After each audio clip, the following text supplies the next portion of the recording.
Well, welcome to Richie's Roost on a dreary old rainy morning. So I couldn't come to you from my outdoor studio, so I'm back in my cave this morning.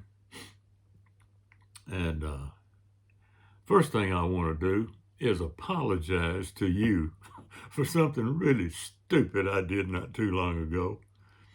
You know, I told a story about frog gigging. I read it to you out of my book. Well, my bride saw it and she said, "You've already done that." And I looked back and I did it 2 months ago. So this was a repeat and I didn't even know it. So I apologize for your putting up with me going through two stories about the same thing. You know, but I got to conjuring on that. And some of you my age can empathize with me about memories becoming a bit degenerative. And I got thinking about it and thought we'd maybe go over some of the things having to do with aging and memories this morning. A lot of you all about my age, most of you haven't attained that yet. But you'll recognize those that are close to this age will recognize some of the things I'm talking about. And those of you who aren't there yet, I've got some advice for you a little later on. As I cogitate about the changes to abilities as we age, I came up with some of the following conclusions. First, some facts. Your body will weaken, unless, of course, you are a pitiful weakling to start with. And even though your vocabulary might still be pretty wide, you still struggle on occasion to come up with the right words you need. You take shorter steps and longer naps. And when you rise up from a chair or wherever you're sitting, you usually need to stand still for a few moments until all the parts fall into place. Running is out of the question. So are squats and pull-ups. Unless, of course, we want to talk about pull-up diapers. Your skin doesn't seem to fit well, no matter how much you weigh. And don't get me started on weights. Your appearance and intellect still won't improve after 5 drinks. And your progeny does not want to hear again about your walking 6 miles to and from school, barefoot in the snow and uphill both ways. You don't even attempt to jump even a small ditch without having somebody close to pull you out. And your grandchildren appear to be born with a complete understanding of the inner workings of the latest operating system. Those are some of the facts I came up with. Now, there are, in my opinion, 3 ways of looking at this phenomenon of aging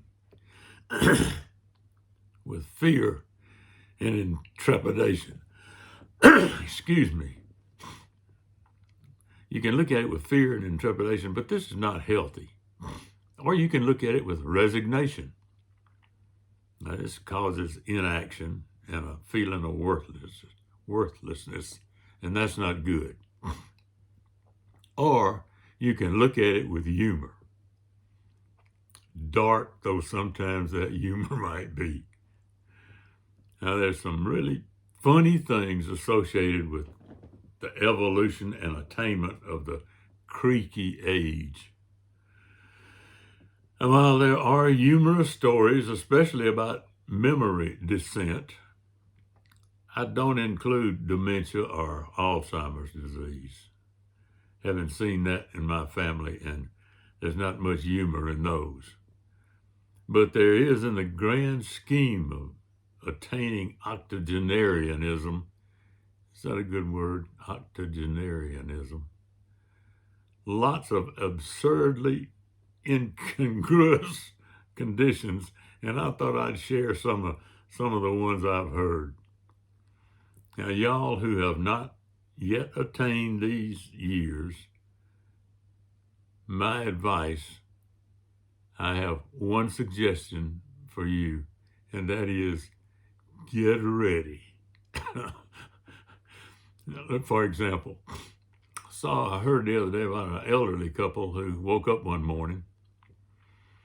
He looked over, she was looking at him. He said, "Good morning." She said, "I think I'm dead." He said, "What?" She said, I think I'm dead." He said, "What do you mean? I mean, your eyes are open. You're talking to me. You make sense. What do you mean you think you're dead?" She said, "Nothing hurts." Well, some of y'all can understand that. That is a rare occasion. I also heard something not too long ago about a couple of old farmers out here close to Chico talking one morning. One of them said, "What you been doing?" The other one said, "Well, I just bought a new bull. You know, I've got just herd of new heifers out there that I bought here not too long ago, 2-year-old heifers, and I don't have a bull. So I decided to upgrade my herd, and I went and paid $12,000 for a bull. Or I'm going to. I talked to the folks the other day. That's what they want for him, so I'm gonna go get him tomorrow." And so he did. A couple of weeks later, they met having coffee down at the coffee shop. One of them said, "How did that new bull work out?" He said, "Man, there's a story behind that." He said, I brought that $12,000 bull back and put him in my pasture, and all he wanted to do was eat grass. He paid no attention to those heifers whatsoever. And, I was really upset about it. And this went on for a couple of hours, 3 or 4 hours. And I finally decided this might be something wrong with him. So I called a vet. Vet came out, took a look at him, and gave him some pills. He said in about 20 minutes, that bull forgot about the grass and concentrated on those heifers. As a matter of fact, he concentrated on every one of them. And then, when he got through with them, he broke through the fence, got over in my neighbor's pasture where there were some cows grazing, and took care of them. And the last we saw of him for a little while was busting out of that pasture, running down the road looking for new territory. The second one said, "Man, that's incredible." He said, "What kind of pills were they?" The second farmer said, I don't know what the vet called them, but they taste a little like peppermint."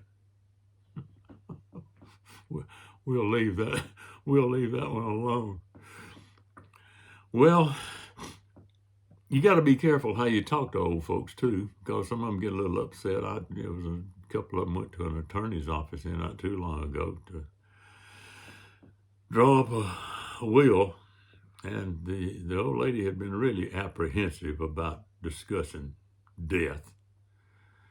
And when they arrived to sign all the documents after he got through with it, the lawyer looked at him and said, "Okay, which one of you want to go first?" Well, you need to be more clear when you ask questions like that. She took that wrong, of course. And sometimes they will take advantage of an old man, like an old fellow walked into a bar here not too long ago. The bartender asked for his ID. I said, "Look, man, I'm 65 years old. Why do I need to show an ID?" And the bartender apologized, and he said, "Well, it's just the rule. I need to see your ID. So he took his driver's license. I gave it to him, and he got his drink. When he paid his bill, he had a pretty good tip that he gave the bartender. He said, just for the fun of it, he said, this pretty good sized tip is for carding me. The bartender took the money and put it over in a little tip jar, and he said, "Thank you.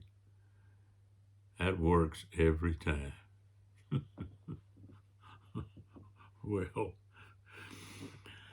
Well, and there are some kind of funny things. Those of you my age can understand. You've heard this a million times, this saying. But there was retirement center, average age was about 85 in the retirement center. But one of the old men attained 100 years old, and they had a big birthday party for him.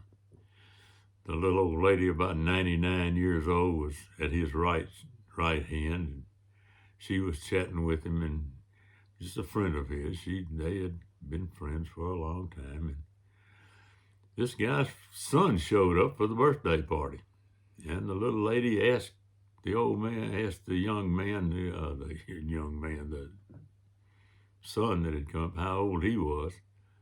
Son said, I'm 81 years old. And she looked at the old 100-year-old, looked back at the son, and she said, "They really grow up fast, don't they?" Well, that's the end of that for this time. I've had fun with it. I started looking up all those things. I cannot tell you how many of them I did not use. But we'll get to some of those maybe a little later. Anyway, again, apologize for the two frog gigging stories back to back that I told. And I'll try not to do that again. No, I promise I won't do that again. No more frog gigging stories. I hope you'll come back and see me. This is Jim Ritchie. I'll see you again next time.